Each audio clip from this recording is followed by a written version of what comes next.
So, hey guys, it's Colin with VIP Book Club. I'm here with Patti Latch. Am I pronouncing that correctly? Yep, just like a door Aw- latch. Awesome. So, Patty is the founder and executive director for American Gold Star Family. So, what I want to do now is just give you guys an opportunity to meet Patty personally. We appreciate so far the great response we've gotten in our membership drive. And Memorial Day is more about the remembrance. And I want to make sure Patty shares her story and why she sold it for her organization. So, Patty, the floor is yours. Okay. Well, hello everyone, and thank you for tuning in. Yes, as he mentioned, I'm founder and executive director of America's Gold Star Families. And when somebody serves our country, they're a Blue Star family. I have two Marine sons. They served at the height of the Iraqi War. Between the two of them, they served 3 tours of duty, and I had a double Blue Star banner that I hung in my living room window.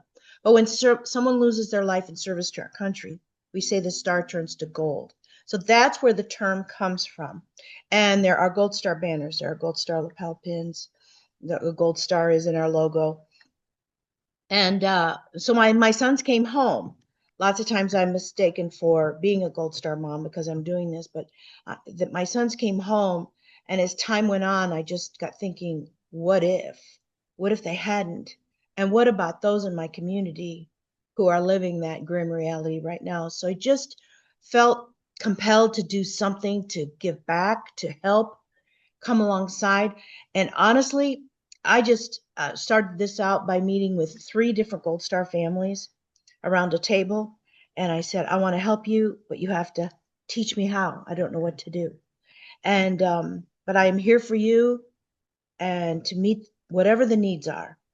And since then, it has exploded into a national outreach of an organization, something that was never in my mind in the beginning. It was never about anything except helping other people.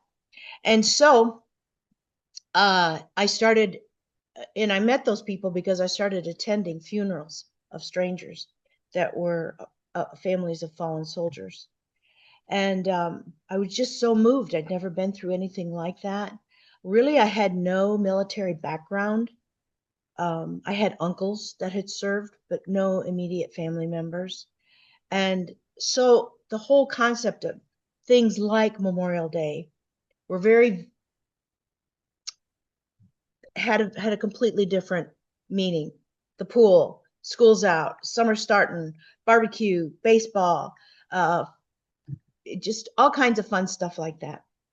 And my perspective has greatly changed, but in a healthy way, because our our soldiers that died for us, for our freedom, they still want us to have all those things. They loved all of those things, but temper it with the remembrance, the reminder that it's the one day of the year that we honor our fallen.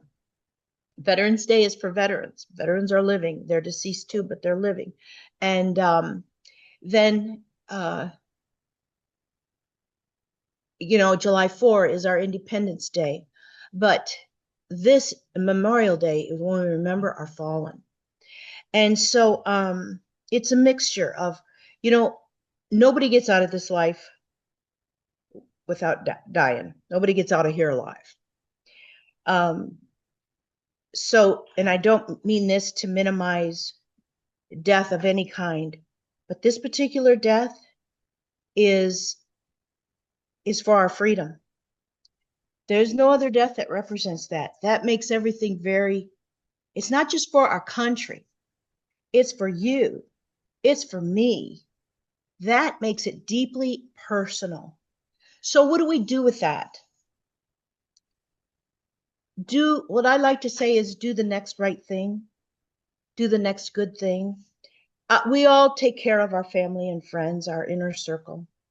But is there something more you can do? Is there something more you can step out and get out of your comfort zone and help others? That's how all of this started. And I tell you what, I've seen children, the children of the fallen. Our organization has several programs and and services that we provide. And one of them is we send birthday cards to children of the fallen, each with a $20 Amazon gift card. We want the children not only to know that we remember their hero, but we remember them. There are so many children that are going to grow up fatherless, motherless, for my freedom, for your freedom, for our freedom. It's not just for our country. It's not a vague, noble thing. It's deeply personal. And so that's why we award scholarships to immediate family members, $1,000 scholarships. That goes for anything post-high school learning and trade schools, whatever. And we have awarded to date over 125,000 scholarships. We have served well over 1,000 children with the birthday cards. We underwrite grief counseling because mental health is so important to survivors, and that they really struggle in that area. Then there's financial stability. We offer financial counseling. They get these payouts, from the government. They're not used to handling all that much money. What do I do with it? And people are clamoring at them, invest here, invest there, get family members, give me this, give me that. We try to keep them healthy with their finances as well. And then lastly, but not least, we have Fallen Heroes Trees of Honor. And it started out with one tree. It grew. We now have 3. They are erected in public places, public venues, every holiday season. One is in a museum, one is in a central regional airport, and one is in a civic center, different communities.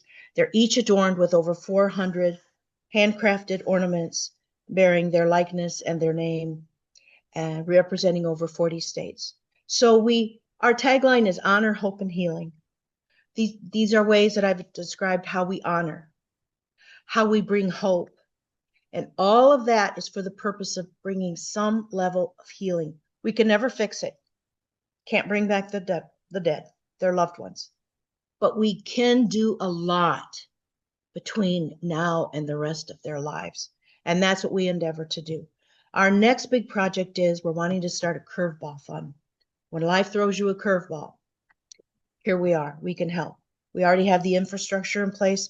Now we're raising funds for it. And what we want to do with those funds is pay off mortgages, pay off car payments, pay off, help with tax bills, help with medical bills, home repairs, appliances. What is the need? We've got it general and yet it's specific.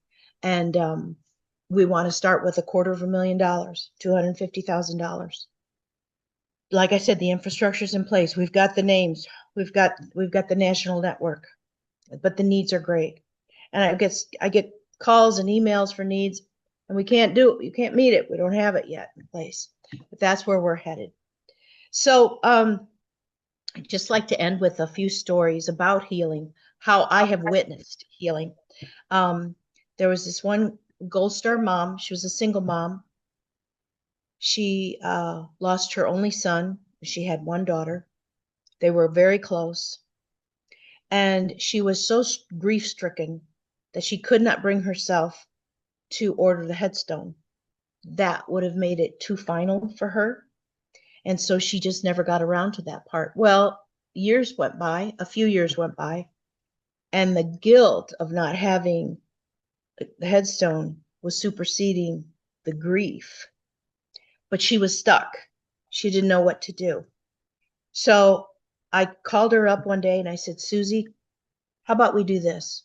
I'm going to pick you up. I'm going to make an appointment at the funeral home. I'm going to take you to the funeral home. I'm going to sit right beside you and walk you through this whole process. You don't have to do it alone. And between me and the funeral director, we'll help you get this done. She agreed. So I picked her up and I thought, oh man, she's going to come back to day one. She's going to be crying and upset all over again. Did I do the right thing? I don't want to upset her again, but quite the opposite happened, Colin. She was so relieved. She was happy. She was smiling. She was excited. She was finally achieving something that she just couldn't manage on her own. And her son was in the Army, and she picked out an Army green granite stone. And then once it got placed, she decorated it with flags and challenge coins and flowers and took pictures and posted on social media. And she achieved a significant level of healing. And it was like witnessing a miracle. It was so beautiful. And I never dreamed, it would turn out so positive. And yet it did. And then when they achieve these levels of healing, they're able to help others who are going through the same thing. It's not two crippled people together that, blind leading the blind. They help each other because they know the pain, they've been through it, but they've also been through steps of healing. And that's the whole point of everything. Carrying on. Another story is Kathy. Kathy lost her only child. She's a single mom, lost her only child, and he was gone he was taken in October. The whole month of October, she just shut down. She had a job, she went to work, and that was it. And we would invite her to events and stuff. No, I can't. This is the month. Jordan died. I can't go anywhere. I can't do anything. And she lived years like that, just years like that. So we all just respected it, couldn't do it. And last year, she was the speaker at one of our main events. I just sat there watching her with tears streaming down my cheeks. And I was like, who are you? And it wasn't gradual. It was, she just like popped after over 15 years. And she has since spoken again publicly.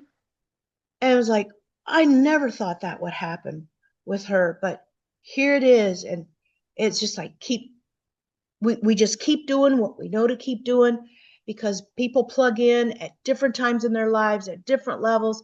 And that's not our concern. Our business, our purpose is to be here to keep doing what we're doing.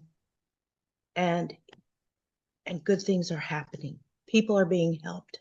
And people that deserve our help. The Bible says, to whom much is given, much is required. I've been given much. My sons came home. It's not a guilt trip. It's I can't wait to do the next good thing for our Gold Star families. You sound like your attitude of drive, that you embody your ever open, inner agony. So I think that is something that your mission is never going to be avoided. I think your mission is just to continue on in spite of other people that is what I hear you saying. And you get feel about the more we think we utilize tools to other people work through their opinion and process. Because like in exercise, pain is progress. You can't out training for you can't in the last few reps or sets, it's probably nothing in this if you're in life, to be a blessing, you have to go through some hardships and important. Sometimes just for life business.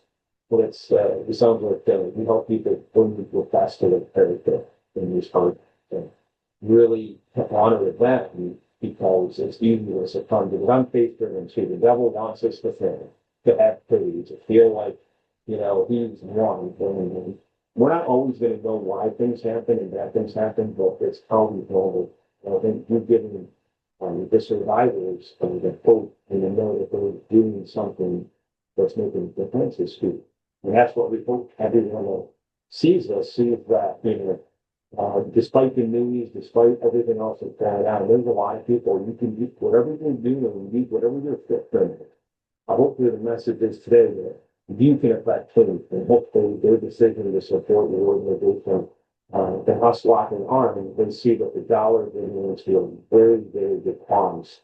And that's really the purpose of your whether your message. Um, I guess I had one question as far as one of the reasons I had a ton of organization just to kind of see, one thing I really like is that I know that there's an indemnification that they're starting out. That's a pretty organization. And you might know that it looks like they just did a one-time payment to the family or the survivor's spouse. But again, you thought of it today, you thought of their legacy. That's something that kind of made me lean for your organization, because of kids are affected, but there was no indemnification that happened. And I don't think that the stays to the spouse and things of that like that. Colin, you're really muffled. I'm not sure why. Oh, Um, okay. Is that any better? yeah, that was better. That's Okay. better. So can you repeat just the last part of what you said? Yeah, so a lot of organizations might pay an indemnification for the spouse, but the kids are left, and that's kind of why I chose your organization, is because the kids aren't left um out of the loop. That you have your daughter done. So is that true that the kids typically there's no indemnification for the kids, and that's kind of why you do the program as you do? I'm glad you asked that. Technically, the Gold Star designation is for immediate family members only, parents, siblings, spouse, and children. Government benefits are attached to that. That's why the designation, which came from Congress, it reads that way. But you and I both know the whole family hurts: aunts, uncles, cousins, nieces, nephews, grandparents. And that's why I founded America's Gold Star Families, because the whole family hurts. And one time I had this man, his daughter's husband was killed in action. It was his son in law. He had three daughters, and he said, Doug was like a son to me. He said, they don't have organizations for Gold Star father-in-laws. Hmm. This is the only place I can come. It's the only place me and my wife can come. He said, my wife needs this more than I do because she was with my daughter when she received the news. And I had another grandma come to me one time and say, thank you for letting me come to this. I said, you have every right to be here. You hurt too. It's, you don't have to thank me for anything. So, and each, is affected differently. There's immediate family members, there's children, like you said, and we have a big responsibility to all of them, but especially the children, because they're so young and vulnerable and still formative and going to have to grow up without a parent, and just so immature, in so many ways. So anyway, that's why I came up with the concept America's Gold Star Families. All of them hurt and all of them have needs, and we can do something for all of them. And I was telling you, some of your listeners may think, I want to help, but I don't know what to do. That's where donations come in. Maybe you can't, but if you can help us monetarily, then we'll be an extension of you that way, in helping that way. Not everyone is set up to comfort somebody that's grieving. People are can be very uncomfortable and awkward and not gifted in that. And that's okay. That's understandable. But I can help me help them. There's always something somebody can do. Exactly. And I think closing on that note, I think that's kind of the direction we're going. Even if now we know that families suffer with, certain hardships, financial hardships, but I think this time of year, if you look at like what you're able to contribute, maybe now is not the right time, but if we could at least educate, our goal is to educate the public, they say, maybe next Memorial Day, if it's not this event, maybe you can support County's organization in the future. Maybe next month, if it's not going in the gym. I know it's not me who's going in the gym. It's not about business to me. It's about I wanted to make it symbolic to um, why they might not just be picking inside barbecue. Like you said, it's something that we all put for granted. I mean, even being a service member, sometimes we just want to bury stuff and suppress it and realize that there's, when my wife always calls it the yucky stuff, that's where we're yucky. So there are uncomfortable things that people do. But acceptance is the first part of it. And I think Memorial Day, if you're out there listening, hey, how can I make a difference? And you're not knowing how, just donate to Patty's organization. If not through us, just go directly to her. I think that's the message that I want to say is that, yeah, we can't do it all. And I think it's important to find the people that allocate those resources and put it to good use. So, well, Patty, this has been a pleasure. I'm glad I found you. I was just Googling and I was looking at research and who could I donate, who could I partner up with. So listeners out there, this is how it happened. I just reached out via email. I think first, and then we hopped on a phone call. And then I asked, okay, well, she sent over some documentation to say this is who we are, this is how you can contribute. And then today I asked Patterson a couple of days ago, I said, can we just do a quick Zoom call? So I want to thank you very much for taking time. So I know you're busy, and I know there's a time difference. So any last words for anybody that is out there listening on the fence of like why they should think of donating towards America's Gold Star Plan? Well, we say God bless America, home of the free because of the brave. And most of us will never serve our country in the armed forces, let alone on a battlefield. But I think what I'd like to leave your listeners with is cultivate a grateful heart. It's so easy to complain. Um, there's always some kind of strife in our country over this and that policy, this and that politics. Be a unifier, not a divider, and cultivate a grateful heart. There is always, we live in the greatest country on the planet. Look for the good. It really, really does make a difference on your outlook. And negativity can poison the bloodstream, literally. It's just a mindset, and it's cultivate a grateful heart because we have so much to be grateful for, starting with our freedom.